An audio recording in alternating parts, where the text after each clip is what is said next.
नवरा खूप सारे पैसे सोडून गेला, परंतु नातेवाईक घेऊन गेले। आमचेच एक गुंतवणूकदार जे कोरोनामुळे गेले आणि कुटुंबासाठी 1 कोटी रुपये सोडून गेले होते।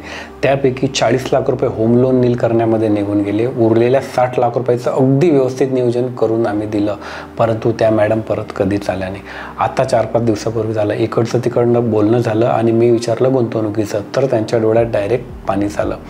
त्या म्हटल्या की तुमच्याकडे इन्व्हेस्टमेंट करायला येणार होते, परंतु भाऊ म्हटला मला घरासाठी 30 लाख रुपये दे, मी बँकेला व्याज देण्यापेक्षा तुला देतो। तो मला 30,000 रुपये महिन्याला देणार होता आणि 10 लाख रुपयाची बँकेत FD केली। उरलेले 20 लाख रुपये बहिणीच्या मिस्टरांना दिले, जे शेअर बाजारामध्ये खूप एक्सपर्ट होते।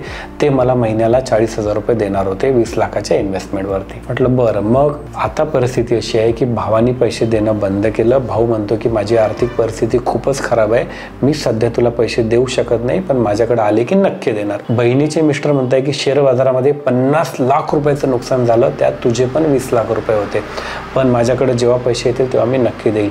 हे सगळं ऐकून मला प्रचंड धक्का बसला मित्रांनो, की गेल्या 3-4 वर्षात या मॅडमनी 50 लाख रुपये संपून टाकले होते।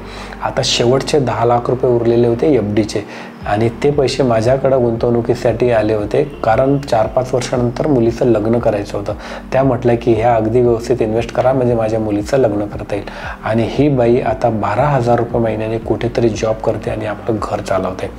तर माझी त्या सगळ्या बहिणींना खडखडीची विनंती आहे की तुमच्यासोबत असं घडलेलं असेल तर कुठलाही निर्णय भावनिक होऊन अजिबात घेऊ नका, विचार करून घ्या, आपलं कुटुंब बघून निर्णय घ्या। आणि हा व्हिडिओ जास्तीत जास्त शेअर करा, म्हणजे अशा एखाद्या बहिणीला गरज असेल तर तिचा हा व्हिडिओ नक्की कामात येईल। अधिक माहितीसाठी नक्की फोन करा। थँक्यू।